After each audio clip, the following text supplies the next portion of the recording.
નમસ્કાર, ભાગ્ય દર્પણમાં આપનું સ્વાગત છે. હું છું કૃષ્ણા. દર્શક મિત્રો, અભિમાન એ આવતીકાલનું પતન છે, તો અનુભવ એ આવતીકાલનું જતન છે. તો આજના સુવિચાર સાથે શરૂ કરી આપણા ભાગ્યના દર્પણને રજૂ કરતો અમારો વિશેષ કાર્યક્રમ ભાગ્ય દર્પણ.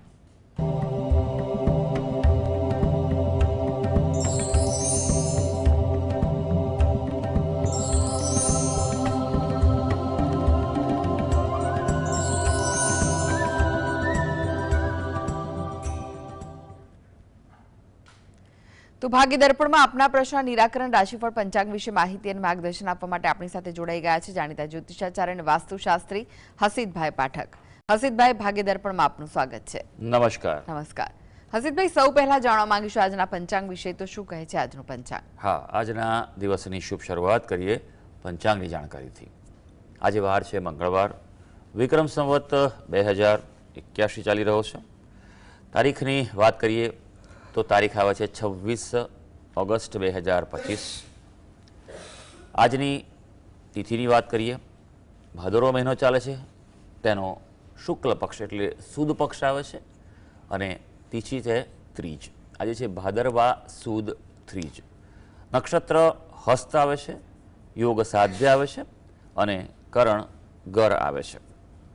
આજની રાશિની વાત કરીએ, આજની રાશિ આવે છે કન્યા રાશિ, કે જેના નામાક્ષરો છે પ, ઠ અને અણ. એટલે આજે જો કોઈ બાળકનો જન્મ થાય તો તેનું નામ કન્યા રાશિ પરથી પાડવું હિતાવહ રહેશે.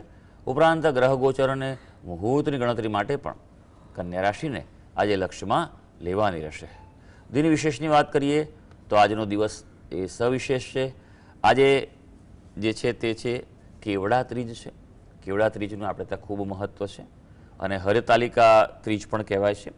ખાસ કરીને આજે હરિતાલિકા પૂજન એવી કન્યાઓ ખાસ કરે વ્રત કે જેને લગ્ન થતા નથી અને સારો પતિ પ્રાપ્ત કરવો હોય તો આજે તેમણે ગૌરી અને શિવજીની ઉપાસના કરવી જોઈએ અને તેમને પ્રાર્થના કરવાથી સારું પાત્ર જીવનમાં આવતું હોય છે. ઉપરાંત આજે સામ શ્રાવણી પણ છે, એટલે કે સામવેદી હોય તેઓ આજે શ્રાવણી કરતા હોય છે. અને આજે રવિયોગ છે જે શુભ છે, આખો દિવસ રવિયોગ છે અને મૂર્તિ લાવવા માટે આજનો સાયંકાળનો સમય, ગણેશજીની જે સ્થાપના કરતા હોય પોતાના ઘરે, તેને સાયંકાળનો સમય ઉત્તમ ગણાય છે. જી જી હસીતભાઈ, આજની વાસ્તુ ટીપ શું છે દર્શક મિત્રો માટે? હા, વાસ્તુ ટીપમાં આપણે વાત કરવા જઈ રહ્યા છીએ વાસ્તુ અને ગણેશજી. ગણેશ મહોત્સવ આવી રહ્યો છે અને સમગ્ર દેશ આપણો અને હવે તો વિદેશોમાં પણ ગણેશજીની ઉપાસનાનું મહત્ત્વ ખૂબ વધી રહ્યું છે. એમાં ગણેશ મહોત્સવમાં સાર્વજનિક મહોત્સવો પણ થાય છે અને ઘરે પણ લાવવામાં આવે છે. આમ તો દરેકના ઘરમાં પૂજામાં ગણેશજી પણ હોય જ છે. તો ગણેશજી વિશેનું મહત્ત્વ આજે સમજવાનું છે કે ગણેશજીનું જીવનમાં ખૂબ મહત્ત્વ, કારણ ગણેશજીને પ્રતીક તરીકે આપણે સૌથી વધારે માનતા હોય છે. ફક્ત પૂજામાં જ નહીં પણ ઘણી જગ્યાએ જોવા જાઓ તો તમારા ડ્રોઈંગ રૂમમાં લાગેલા હોય અને અલગ અલગ રીતે ભગવાનને અલગ અલગ વેશભૂષામાં, મુદ્રાઓમાં મૂકેલા હોય છે. અને ગિફ્ટમાં પણ આજકાલ કદાચ આપવામાં આવતો હોય તો ગણેશજી લોકો એકબીજાને વધારે આપતા હોય છે. ગણેશજી એ સૌથી પહેલાં દેવ કહેવાતા હોય છે, કારણ કે ગણેશજી એ વિઘ્ન નિવારણ કરે છે અને કોઈ પણ કાર્યનો પ્રારંભ કરવો હોય તો પહેલાં વિઘ્નો દૂર કરવા પડે અને પછી જ કાર્યનો પ્રારંભ કરાય. જેમ કે તમે દોડવાનું શરૂ કરો છો અને સામે અવરોધાઈને ઊભો રહી ગયો વિઘ્ન આવ્યા તો શું કરવાના છે? એટલે વિઘ્નો દૂર કરવા માટે સૌથી પહેલાં ગણેશજીને આગળ રાખવામાં આવે છે. કોઈ પણ કાર્ય હોય, કોઈ પણ પૂજા હોય તો એના માટે ઘરમાં પણ તમારે ગણેશજી છે તેનું ધ્યાન રાખવું ખૂબ જરૂરી છે. સૌથી અગત્યની વાત એ છે કે ગણપતિને લોકો બારણાની ઉપર રાખે છે. ખરેખર એ ન રાખવા જોઈએ. ગણેશજી એ ભગવાન છે, બરાબર છે. પૂજામાં એને રાખવા જોઈએ અથવા ઘરમાં કોઈ વ્યવસ્થિત જગ્યાએ મૂકવા જોઈએ. ગણેશજીને દ્વાર પર રાખવાથી દ્વારપાળ થઈ જાય છે અને દ્વારપાળ થાય એ આપણે જાણીએ છીએ કથા કે શું થયું હતું. માટે ક્યારેય ગણપતિને દ્વારની ઉપર ન રાખવા જોઈએ. દ્વારની ઉપર શુભ, અલાભ અને સ્વસ્તિકના ચિહ્નો રાખવા જોઈએ. જી જી હસીતભાઈ, 12 રાશિનું રાશિફળ જાણીએ તે પહેલા એક દર્શક મિત્ર આપણી સાથે જોડાઈ ગયા છે, હિંમતભાઈ છે. હિંમતભાઈ, આપને જેમના માટે પ્રશ્ન પૂછવો હોય તેમની જન્મ તારીખ જણાવો.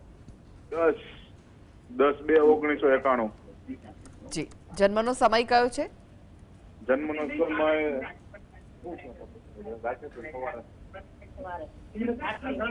હા 8 થી 9 ની વચ્ચે છે. એ દિવસ દરમિયાન છે કે રાત્રિ દરમિયાન? દિવસ દરમિયાન. જી 8 થી 9 ની વચ્ચે. હા. જી જન્મનું સ્થળ કયું છે? ગામડે. નામ શું છે? મોટા સરાકડિયા. એ ક્યાં આવ્યું? અહીં ખાંભા તાલુકામાં આવ્યું. જી જિલ્લો કયો? હા, અમરેલી. જી હવે પ્રશ્ન જણાવો, શું પૂછવું છે? આપનો પ્રશ્ન જણાવો, શું પૂછવા માંગો છો? મારો પ્રશ્ન એ છે મારો પ્રશ્ન એ છે કે મારા ઘરનું મકાન ક્યારે થશે ગામડે, ઈ મારો પ્રશ્ન છે. ને કઈ ધંધામાં બરોબર ઓલું નથી સક્સેસ આવતો એમ ઓનલાઈન માં ને એ બધે, ઈ મારે જાણવાનું હતું. જી જી સારું સારું. આ ભાઈ તમારી કુંડલી વિગત આપી છે? હા હા. સારું, જોઈ લઈએ આપણે કે તમારી વિગત અનુસાર કુંડલી આવે છે. હવે 8 થી 9નો સમય છે, એટલે મેં સરેરાશ કાઢીને 8:30નો સમય રાખ્યો છે. જો કે બદલાશે નહીં, 8 વાગે કે 9 વાગે હોય તો પણ. લગ્ન કુંભ લગ્નની આપની કુંડળી આવી રહી છે. રાશિ જે છે ધનુ રાશિ છે, અને અત્યારે હાલ ચંદ્રની જ મહાદશા ચાલુ થયેલી છે. 2021થી શરૂ થયેલી છે અને 31 સુધી ચાલવાની છે. અહીંયા ચંદ્રમાં જે છે ધનુ રાશિનો છે, એટલે ધનુ રાશિવાળા માટે પહેલી વાત તો એ છે કે ભાઈ અત્યારે તમારે નાની પનોતી ચાલે છે, સૌથી પહેલાં એના ઉપાય કરો. જો પનોતી ડરવાની જરૂર નથી. પનોતીમાં એવા લોકો મેં જોયેલા છે કે પનોતીમાં ખૂબ ઉપર આવેલા છે, ખૂબ સફળ થયેલા છે. મહેનત કરવાનું ક્યારેય છોડવાનું નહીં. પનોતી કસોટી લે છે એવું બને છે, એટલે એ વાતનું ખૂબ ધ્યાન રાખજો. મહેનત કરજો. બીજું કે પ્રામાણિક રહેજો. ખોટું વરવા ગયા તો પછી શનિ મહારાજ છોડશે નહીં. શનિ મહારાજ તો કર્મના દેવતા છે. એના બદલે તમે કામ વધારે કરો, લોકોને સેવા વધારે આપો. 100 રૂપિયા લો તો 125 રૂપિયાનું કામ આપો, બરાબર. જ્યાં પણ જરૂર પડે ત્યાં મદદરૂપ થાવ, તમારી ક્ષમતા પ્રમાણે, તન મન ધનથી. અને બીજું કે નિયમિત હનુમાન ચાલીસાનો પાઠ કરો સવાર સાંજ. દર શનિવારે સંધ્યા સમયે હનુમાનજીના મંદિરે જઈ તેલ સિંદૂર ચડાવો યથાશક્તિ ભાઈ. હા, અને હનુમાન ચાલીસાનો પાઠ કરશો તો તમને શનિની પીડામાંથી મુક્તિ મળશે અને તમે આગળ વધી શકશો. અત્યારે કુંડલી પર જે નજર નાખું છું તેમાં તમારે યોગો એવા છે થોડા કુંડલીના, તેનું પણ દોષનું નિવારણ કરવું જરૂરી છે. સૌથી પહેલું તો તમારી કુંડલી છે તેમાં ચાંડાળ દોષ છે, અને 12મા સ્થાનમાં જે સૂર્ય અને રાહુનો પ્રબળ ગ્રહણ દોષ, શનિ રાહુનો શ્રાપિત દોષ અને પિતૃદોષ છે. એટલે એકવાર વિસ્તૃત સમજી અને નિવારણ કરાવો. વિદ્વાન પાસે એકવાર માર્ગદર્શન લઈ અને આખી વિશેષ વિધિથી કરાવો, ગ્રહચક્રીય પદ્ધતિથી. એ તમારા જીવનમાં ખૂબ જરૂરી છે, નહીં તો ક્યાંક ને ક્યાંક તકલીફ તમારી આવ્યા કરશે. બીજું સૌથી અગત્યનું કે હું સર્વ માટે કહેવા માંગુ છું અને આપને પણ કહું છું, આવતીકાલથી ગણેશજીનો ઉત્સવ ચાલુ થઈ રહ્યો છે, બરાબર છે. ગણેશ મહોત્સવમાં લોકો ભલે ગણપતિ લાવતા હોય ને કેટલાક 1.5 દિવસ 3 દિવસ 5 દિવસે લઈ જતા, પણ ખરેખર ગણેશજીનો ઉત્સવ તો ચાલુ થાય ભાદરવા સુદ 4 થી 14 સુધી, બરાબર છે. હા, અનંત 14 કહેવાય છે, જે અનંત ફળ આપનારી છે. ત્યાં સુધી તમે રોજ ગણપતિની ઉપાસના કરો, બને તેટલા ગણપતિના જપ કરો, પાઠ કરો, તો તમને લાભ થશે. અનેક દર્શક મિત્ર જોડાઈ ગયા છે. મુકુંદભાઈ છે. મુકુંદભાઈ, આપને જેમના માટે પ્રશ્ન પૂછવો હોય તેમની જન્મ તારીખ જણાવો. મારા માટે પ્રશ્ન છે. જન્મ મારી તારીખ જન્મ તારીખ છે 19/4/1957. જી. જન્મનો સમય? બપોરે 11:45. અને જન્મનું સ્થળ કયું છે? અમરેલી, ગુજરાતમાં. જી જી. પ્રશ્ન જણાવો, શું પૂછવા માંગો છો? મારો પ્રશ્ન એવો છે કે મારી ઉંમર અત્યારે 68-69 વર્ષની છે. જી. અને મારા તમામ પ્રકારનું મારી ઈચ્છાઓ બધી પૂર્ણ થઈ જાય છે. જી. એટલે મારો પ્રશ્ન એવો છે કે હવે પછી મને મોક્ષ મળશે કે પછી મારે બીજો જન્મ લેવો પડશે કે શું થશે એ મારે જાણવું છે. ખૂબ સરસ પ્રશ્ન છે ભાઈ. મને પહેલી વાર આનંદ આવ્યો કે કોઈ વ્યક્તિએ આવો ઉત્તમ પ્રશ્ન કર્યો છે. પહેલી વાત એ કે મનમાં આવો ભાવ જાગવો ને એ જ સૌથી ઉત્તમ તમારું કોઈ પુણ્ય જાગ્યું છે. કારણ કે આજકાલ સંસારમાં લોકો મોટાભાગે બધી માયાની જ વાતો કરતા હોય છે. બધાને ખબર છે કે શરીર છોડીને જવાનું છે, બરાબર છે, અને શરીર કશું લઈને જ જવાના. આ સારા સારા કપડાં, દાગીના, પૈસા બધું મનની માયા છે, બરાબર છે. સાથે લઈ જવાનું એક જ છે તમારા સારા કામો, તમારા પુણ્ય, બરાબર છે. પણ એનાથી પણ ઉપર છે તમારા આત્માની ગતિ. ખરેખર તો મનુષ્ય દેહ જ્યારે મળતો હોય છે તો એક જ માટે છે કે તમારા આત્માની ઉન્નતિ થાય. કુંડી પર નજર નાખીશું. કુંડી શું સૂચવે છે એના પર આપણે વાત કરીશું. તો મિથુન લગ્નની આપની કુંડી આવી રહી છે. રાશિ આપની ધનુ રાશિ આવી રહી છે. દ્વાદશ સ્થાન કે જે અધ્યાત્મ માટેનું મુખ્ય સ્થાન ગણાય છે ત્યાં શુક્ર મહારાજની રાશિ છે વૃષભ રાશિ અને ત્યાં છે મંગળ.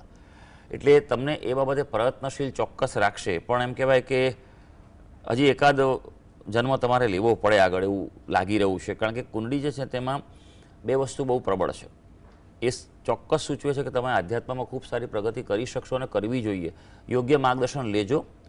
આજકાલ છે ને આ વસ્તુ બહુ મોટો વિષય છે, પણ બહુ લાંબુ નહીં કહું, પણ આજકાલ બહુ બધું ચાલી રહ્યું છે અને જેને ખબર નથી અને એ તમને બતાવે છે.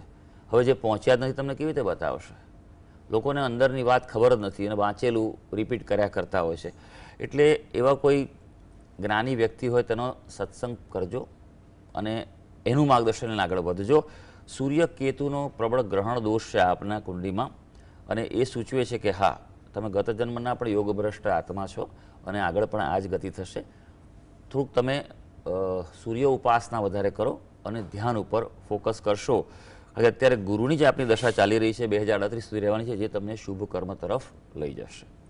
જી, મુકેશભાઈ જોડાઈ ગયા છે. મુકેશભાઈ, આપને જેમના માટે પ્રશ્ન પૂછ્યો હોય તેમની જન્મ તારીખ જણાવો.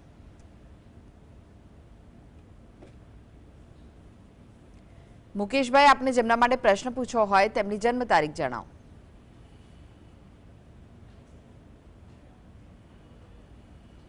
મુકેશભાઈ, આપના સુધી અવાજ આવી રહ્યો છે?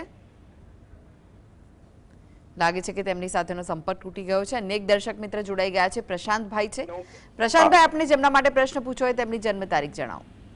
હા, 5/9/2017. જી, જન્મનો સમય કયો છે? સાંજે 4:28. અને જન્મનું સ્થળ? અમદાવાદ. જી, પ્રશ્ન જણાવો, શું પૂછવું છે? હા, મારા સન માટેનો પ્રશ્ન છે. જી. હા, એ અત્યારે સ્પોર્ટ્સ રમે છે, એટલે લોન ટેનિસ રમે છે. જી. તો એમાં એને આગળ કરાવવું જોઈએ? ખૂબ સરસ પ્રશ્ન છે ભાઈ, કે પોતાના બાળકોને જેમાં રસ હોય તેમાં આગળ વધવું કે નહીં. પણ સાથે તમે બહુ સરસ નિર્ણય લીધો છે કે જ્યોતિષ શાસ્ત્રનું માર્ગદર્શન તમે લીધું છે. કારણ કે એ બહુ જરૂરી છે. મારી પાસે મેં ઘણા બધા સ્પોર્ટ્સ પર્સનોની કુંડલી જોયેલી છે અને બહુ એચીવરની પણ જોયેલી છે અને સ્ટ્રગલરની પણ જોઈ છે. 10-10 વર્ષથી કરતા હોય પણ કશું ના થાય અને ઘણા 3 વર્ષમાં ક્યાંય પહોંચી ગયા. એનું કારણ કુંડળી છે. બાકી દરેક વ્યક્તિની છે ધગશ હોય, મહેનત તો કરતા જ હોય છે. મકર લગ્નની કુંડળી આવે છે. તમારી રાશિ જે છે તે કુંભ રાશિ આવી રહી છે. બીજા સ્થાનમાં ચંદ્ર અને કેતુ એનો ગ્રહણ દોષ છે. એટલે ચંદ્ર અહીંયા ક્યાંક ડિસ્ટર્બ થઈ રહ્યો છે, એટલે જે પણ કાર્ય કરે ફોકસ થવામાં તકલીફ છે. સૂર્ય, મંગળ, બુધ અને રાહુ એ અષ્ટમ સ્થાનમાં છે. સિંહ રાશિનો મંગળ છે એટલે ઉત્સાહ આપે, શક્યતાઓ ખૂબ બળવાન કરી રહ્યું છે અને મહેનતનું ફળ આપી શકે. પણ સ્ટેપ બાય સ્ટેપ આગળ વધે. એકદમ ઉતાવળ કરશે તો આ શક્યતાઓ નહીં મળે. ઉતાવળ કરશે તો એમાં કદાચ એમ કહેવાય કે બધું ખોરવાઈ જાય તેવું બને. એટલે એને સ્ટેપ બાય સ્ટેપ એક આખું પ્લાનિંગ શેડ્યુલ બનાવીને જો આગળ વધે તો ચોક્કસ એક સારા લેવલ સુધી એ પહોંચી શકે તેમ છે. તેને તમે આગળ વધારો. પણ મેં જે કહ્યું એમ 2 વસ્તુ છે તેનું આપણે ખાસ નિવારણ કરાવો. ગ્રહણ દોષ, દ્વિગ્રહણ દોષ છે એમની કુંડળીમાં, તેનું આપ નિવારણ કરાવશો. અને બીજું કે તમારા કુળદેવીને પ્રાર્થના કરો. એના પર કુળદેવીની કૃપા રહી શકે તેવું છે. તો તમારું જે મૂળ સ્થાનક હોય ત્યાં જાઓ, ત્યાં શણગાર પ્રસાદ ધરાવો અને પ્રાર્થના નિયમિત કરતા રહેશો એના માટે, તો આ બાબતે અનુકૂળતા વધી શકશે. જી જી. હર્ષિતભાઈ, રાશિફળની વાત કરી. રાશિમંડળની પ્રથમ 3 રાશિ મેષ, વૃષભ, મિથુન રાશિના જાતકોનો આજનો દિવસ કેવો રહેશે? હા, શરૂ કરીએ આજના દિવસનું રાશિ ભવિષ્ય. સૌથી પહેલી રાશિ આવે છે મેષ રાશિ, કે જેના નામાક્ષર છે અ, લ અને ઈ. ભાઈ, આપણા માટે તમારું વિવાહિત જીવન છે તે ખુશીઓથી ભરેલું રહેવાનું છે. એટલે અંગત જીવનમાં આજે અનુકૂળતાઓ વધી શકે એવું છે. કંઈ પ્રશ્નો, સમસ્યા હોય તો નિવારણ કરવા પ્રયત્ન કરશો, થઈ શકશે. આજે તમારી જે પણ જે વાત છે, તમારી રજૂઆત છે કે ઓફર છે, ડિસ્કશન્સ હોય, તે સ્પષ્ટ રીતે રાખવામાં સફળ થશો. સામેવાળી વ્યક્તિ છે તે સમજીને સાચો, સારો, અનુકૂળ પ્રત્યુત્તર પણ તમને આપવા જઈ રહ્યા છે. કાર્યમાં થોડી સ્થિરતા રહેવાની છે, એટલે વધુ પડતો ઉત્સાહની જે થાય છે રૂટીને કરતા રહેજો. હવે વૃષભ રાશિ, જેના નામાક્ષર છે બ, વ અને ઉ. આપના માટે આજે સ્વસ્થતા તમારી સાથે છે. એટલે પોઝિટિવિટી તમારી સાથે રહેવાની છે.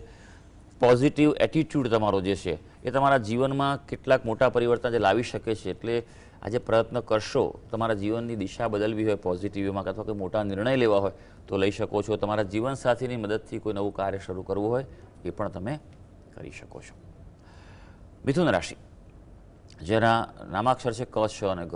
ભાઈ મિથુન રાશિના જાતકો માટે વાત કરવામાં આવે તો તમારામાં પરિવર્તન લાવવા માટે દિવસ સારો છે. આજે તમારી જાતમાં કોઈ ચેન્જ લાવવો હોય, તમારી કાર્યશૈલી છે તો કોઈ પ્રકારે, તો આજનો દિવસ અનુકૂળતા આપવા જઈ રહ્યો છે. હા, તમારે આગળ વધવું હોય, જીવનમાં વૃદ્ધિ કરવી હોય, વિકાસ કરવી હોય, જે ક્ષેત્રમાં હોય એમાં પણ આગળ વધવું હોય તો પ્લાનિંગ, નવી યોજનાઓ તમારે હાથ પર લેવી પડશે. આજે લેશો તો તમને આગળ સફળતા આપશે. હા, ધંધામાં પણ વધારો થવાની સંભાવના છે. જી, હવે વાત કરીએ કર્ક કન્યા રાશિના જાતકોની, તેમનો આજનો દિવસ કેવો રહેશે? કર્ક રાશિની વાત કરીએ, જેના નામાક્ષર છે ડ અને હ. ભાઈ આજના દિવસે તમારા જે કામમાં પ્રયત્નો થોડા ઓછા થાય એવું બની શકે અને તેના કારણે કામકાજ અટકે, અધૂરા રહી શકે, માટે પૂરેપૂરું જોર લગાવજો. મિત્રો સાથે આજે સાચવવાનું છે, ક્યાંક અણબનાવની શક્યતા પણ ઊભી થઈ રહી છે. હા, ભાઈબંધોની પ્રગતિ તમારી આજે થવા જઈ રહી છે અને તે તમને આનંદ પણ આપવાની છે. હવે વાત કરીશું સિંહ રાશિની. સિંહ રાશિના જાતકો જેના નામાક્ષરો છે મ અને ટ. સ્વાસ્થ્ય બાબતે આજે સાચવવાનું છે, સમસ્યાઓ આવી શકે, સામનો કરવો પડે, એટલે એ પ્રત્યે બેદરકાર બિલકુલ ન રહેતા, અને તો પછી તકલીફ પડી શકે એવું છે. સંપૂર્ણ કાળજી લેવાની તમને સલાહ છે. હા, આજે સામાન્ય ધનલાભની શક્યતાઓ પણ દેખાઈ રહી છે. હવે વાત કરીશું કન્યા રાશિની, જેના નામાક્ષર છે પ, ઠ અને અણ. હવે આપણા માટે જો આજના દિવસે ખાસ વાત કરીએ તો ધીરે ધીરે સ્ટેપ બાય સ્ટેપ આજે આગળ વધવાનું છે, તો તમારું કામ થવાનું છે. તમારી બધી સમસ્યાઓનું નિરાકરણ મળશે, પણ તમને નિરાંતે મળવાનું છે. એટલે બધું પ્લાનિંગ કરવામાં કોઈ ઉતાવળ ના કરશો, નહીં તો પછી બાજી બધી બગડી શકે. કારણ કે ગ્રહો સૂચવે છે કે તમારે કોઈ તમારું કાર્ય હાથ પર લીધેલું હશે તો આજે સફળ થવા જઈ રહ્યું છે. જી, હસીબભાઈ, હવે વાત કરીએ તુલા, વૃશ્ચિક, ધનુ રાશિના જાતકોની, તેમનો આજનો દિવસ કેવો રહેશે? તુલા રાશિની વાત કરીએ, જેના નામાક્ષર હોય છે ર અને ત. ભાઈ આપણા માટે વાત કરીએ તો તમારા કાર્યસ્થળ પર આજે કોઈ પ્લાનિંગ થઈ શકે, ચર્ચાઓ થઈ શકે તેવું બની શકે, અને પણ એમાં એક વાતનું ધ્યાન રાખવાનું છે કે તમારો સમય પણ બગડી શકે. એટલે નિરર્થક ચર્ચા કે મુદ્દાઓ પર ધ્યાન ના આપતા આજે તમારી એકાગ્રતા જરૂરી છે. હા, તમારા ઘરે મહેમાનો પણ કોઈ નવા અથવા કોઈ આગંતુક નવા આજે આવી શકે તેમ છે. હવે વૃશ્ચિક રાશિની વાત કરીએ, જેના નામાક્ષર છે ન અને ય. આજે તમારા માતા પિતા સાથે કોઈ ધાર્મિક પ્રવૃત્તિ કરો, ધાર્મિક સ્થળે જાઓ તેવું બની શકે. ઉપરાંત સ્વાસ્થ્યમાં પણ આજે સુધારો રહેવા જઈ રહ્યો છે, એટલે એમ કહેવાય કે ગ્રહો તમારી સાથે છે. હા, અને તમે લોકો પ્રત્યે પણ આજે સહાનુભૂતિ વધારશો, એટલે થોડા લાગણીશીલ થવા પણ તમે જઈ રહ્યા છો. હવે ધનુ રાશિ, જેના નામાક્ષર છે બ, ધ, ફ અને ઢ. આપણા માટે વાત કરીએ તો જીવનસાથી માટે દિવસ સાનુકૂળ છે. તમે પણ ખુશ રહેવાના છો, જીવનસાથીનું સારું થાય તો આપણને પણ આનંદની લાગણી થતી હોય છે. સંબંધોમાં ક્યાંક આજે નવીનતા લાવશો તમે, અથવા નવીનતા આવે તેવું પણ આજે બની શકે તેવું છે. અને કોઈને કોઈ રીતે આજે ગ્રહો સૂચવે છે કે સારા સમાચાર પણ મળવાની સંભાવના છે. જી, હવે વાત કરીએ અંતિમ 3 રાશિ, મકર, કુંભ, મીન રાશિના જાતકોની, તેમનો આજનો દિવસ કેવો રહેશે? મકર રાશિની વાત કરીએ, જેના નામાક્ષર છે ખ અને જ. બાળકો આજે ચર્ચા કરી શકે, તેમની કોઈ રજૂઆત, મુદ્દો તમારી સાથે શેર કરવા જઈ રહ્યા છે, તેમની વાત સાંભળજો અને તેના પર યોગ્ય રીતે પ્રતિક્રિયા આપી દેજો. આજે ધિરાણ વ્યવહાર ટાળવાનો છે, કોઈપણ પ્રકારના પૈસાની લેણદેણથી આજે દૂર રહેજો, નહીં તો પછી તે વ્યવહાર તમને નુકસાન આજે આપી શકે એવું છે. આ ઉપરાંત થોડું ખાનપાનમાં ધ્યાન રાખજો, નહીં તો સિઝનલ ઇફેક્ટ તમારા પર આજે પહેલી થઈ શકશે. હવે કુંભ રાશિ, જેના નામાક્ષર છે ગ, સ, શ અને શ. આજે સગા સંબંધીઓનો, નજીકના વ્યક્તિઓનો તમને લાભ મળી શકે, સહકાર મળી શકે છે. એટલે જો કોઈ કાર્ય અટક્યા હોય તો આવા વ્યક્તિઓને તમે સાથે લેવા પ્રયત્ન કરી દેજો. ઉદ્યોગપતિઓ, જેની ઇન્ડસ્ટ્રી હોય, મોટું મેન્યુફેક્ચરિંગ યુનિટ હોય, તેવા વ્યક્તિઓને આજે પોતાના કાર્યમાં સારી તકો મળવા જઈ રહી છે. તો એ તકો જો મળે તો તમે અપનાવી લેજો, અને ગ્રહો પણ આજે તમારા પરિવારમાં ખુશીનો માહોલ આપી રહ્યા છે. મીન રાશિ, જેના નામાક્ષર છે દ, ચ, ઝ અને થ. ભાઈ આજે તમારું આદરેલું કામ, એટલે હાથ પર લીધેલું કામ તમારું નિશ્ચિતપણે પૂરું થવા જઈ રહ્યું છે. એટલે મહત્વનું જે અગત્યના કામો હોય તેને આજે અગ્રતા ક્રમે પ્રાયોરિટી પર તમે આજે લઈ લેજો. ઉપરાંત વિદ્યાર્થીઓ માટે પણ દિવસ થોડો મિશ્રિત છે, એટલે મહેનત કરવામાં ધ્યાન રાખજો, નહીં તો ડિસ્ટર્બન્સ તમારી રાહ જોઈ રહ્યા છે, એટલે ફોકસ કરી દેજો. નહીં તો આડીવાળી વાતમાં ગયા તો આખો દિવસ તમારો બગડી શકે છે. ગ્રહો સૂચવી રહ્યા છે કે આજે મહેનત કરવાની છે, સફળતા તમારી રાહ જુએ છે, પણ મહેનતના જોરે તમને આજે સફળતા મળવાની છે. તો સર્વે દર્શક મિત્રોનો આજનો દિવસ શુભ અને મંગળકારી જાય તેવી ઈશ્વરને અભ્યર્થના. જી હસીદભાઈ, જીએસટીવી સાથે જોડાવા માટે, દર્શક મિત્રોને માહિતી અને માર્ગદર્શન આપવા માટે આપનો આભાર. ધન્યવાદ. તો દર્શક મિત્રો, આ સાથે જ ભાગીદાર પણ આજે બસ આટલું જ. મને રજા આપશો. નમસ્કાર.